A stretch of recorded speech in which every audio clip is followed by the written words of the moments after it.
বললেন হকারদের মিছিলে শ্রমিক দল নেতা গেছেন, এটা শৃঙ্খলা ভঙ্গ না? কাকে জিজ্ঞাসা করে গেছেন আপনি? হকারদের সাথে আমরা কি একাত্মতা পোষণ করেছি? আর আমরা তো হকারদের বুকে লাথি মারতে রাজি না, পেটে লাথি মারতে রাজি না। এটা একটা দলীয় সিদ্ধান্ত হবে। কাকে জিজ্ঞাসা করি সেখানে গেছেন, এটা দলীয় শৃঙ্খলা না, ভঙ্গ না? হকাররা তাদের দাবিতে রাস্তায় নামতে পারে বা প্রশাসনের কাছে দাবি জানাতে পারে, সেখানে শ্রমিক দল নেতার কাজ কি?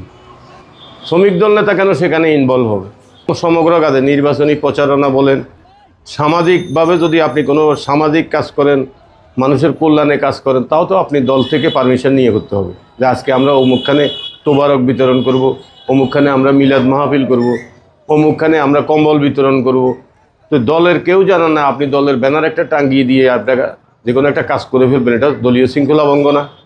যে আগে ডিসি সাহেব, এসপি সাহেব যদি থাকতেন, কারা এই মিছিলের নেতৃত্ব দিয়েছে, এতক্ষণে ওনারা গ্রেপ্তার হতেন।